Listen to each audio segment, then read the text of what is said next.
So Christina, thank you so much for sitting back down with me for another edition of Ask Christina Anything. Last episode, we focused on a series of questions that our viewers, had about intimacy or relationship advice. And today we've got some new questions from our viewers. Are you ready to answer some of them? Absolutely, let's dig in. So Christina, our first question that is asked asks, I'm currently dating someone. When we first met, he was charismatic and charming, but now he seems cold and emotionless, no longer interested in activities we used to do. How can I go back to how things were at the beginning?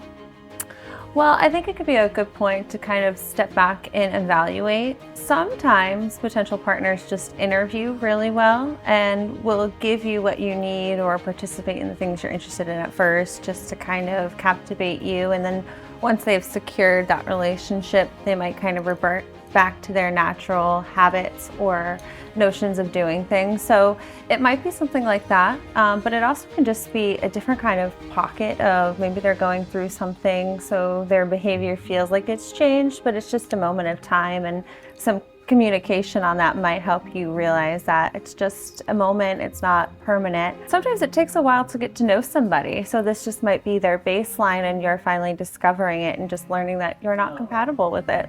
So you're saying almost that this could just be a bump in the road to, a greater relationship or even a greater understanding of who your partner is, and that it's not necessarily, disinterest in you, it's just kind of, how that person is naturally? Yeah, it could be, they just might not be as attentive or maybe show the same love languages you show, so initially they might pick up that slack or give you what you need, and then in time they kind of revert back to their natural creature of habitat state. So I think it's just good to kind of investigate and ask some questions and try to get to that baseline. Is this just who they are? Is it a moment in time? Is it just a little more stressful and they've changed how they're interacting or relaxing with their partner? No, I think that's really well put.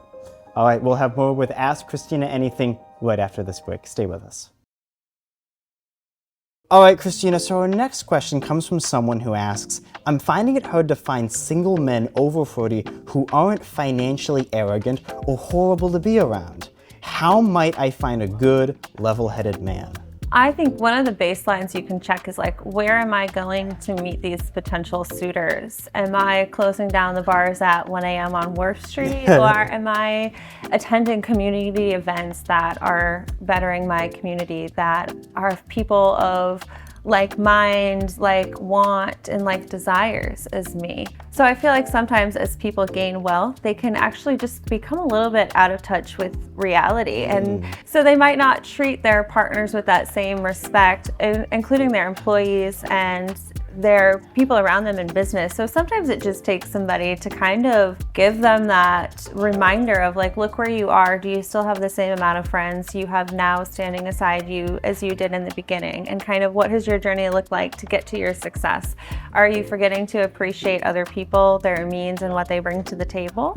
So sometimes I think it can be very helpful when you can just kind of state that, and it might not inspire a change in the moment, but potentially down the road that person can reevaluate their actions and hopefully treat their potential suitors and partners better. Yeah, that's really well put. And I think that must be a really hard conversation to have with someone wherein this person might have never in their life been forced to self-reflect like that. And now you're kind of telling them that, hey, your way of life and the way you treat people and the way you conduct yourself, are negatively affecting others. And that's something that you should consider.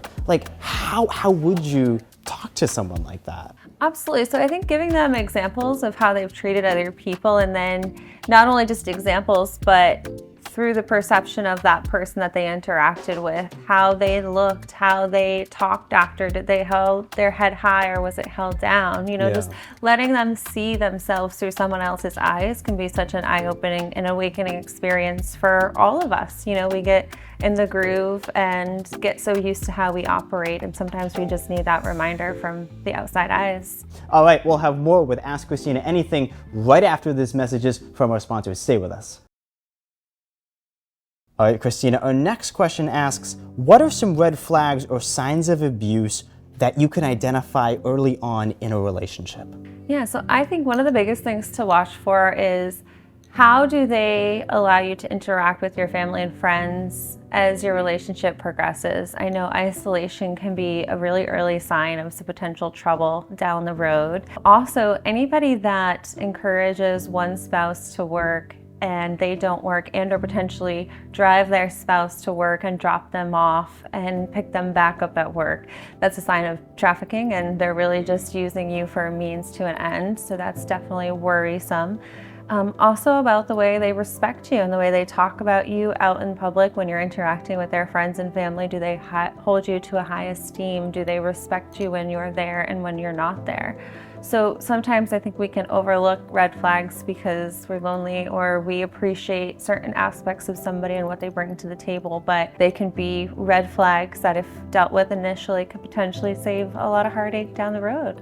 Yeah, no, and you're talking about, you gave one example of your spouse or your partner driving you to work and then picking you up from work. Would you say that that person is then trying to control your life to some degree? Like what plays into that factor of it? Yeah, it's manipulation of what you're bringing to the table. They want you to feel like they're important because they're driving you there. They're getting you there safely, but in reality, they're not going to work at the same time. They might even be taking your car to go run errands, hang out with friends, to live their life. And then when they pick you back up at work, they almost always expect the proceeds you earn to go to them. So they're not really working towards a better future for you and them as a team. They're really using you as a byproduct to meet their needs, and that to me is always the biggest red flag. Anybody that's working in a relationship and the other person isn't, and or pretends that getting them to and from a place is work. Big red flags. Yeah, and then the other thing you said there, it seems pretty simple, but it is something to look for, and that is, how they talk about you when you're around and then how they talk about you when you're not around. What are some ways that we can identify that behavior? Absolutely, just really keeping your ears opened and not being naive when you hear things and investigating, asking questions. There's been relationships before that I've been in that I've heard things and I just internalized them or assumed I knew the outcome or that it was true or not true. So we really have to give people the benefit of the doubt and approach them and have conversations. We know this is kind of the age of spin. People love to make something the way they perceive or what they believe. So going direct to that source and just asking.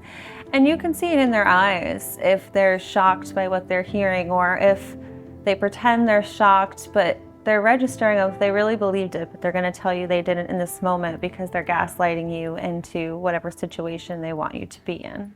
All right, Christina, thank you so much for coming back on the program. It is always a joy to have you on. Guys, you can watch all new episodes of Ask Christina Anything Friday nights right after date night at 8:30, Channel 5. Christina, thank you again. Absolutely, Warren. Thank you for having me, and I can't wait for next week. And remember, you can email us with your questions at AskChristinaAnythingPMC@gmail.com. We'll see you next time. Thank you.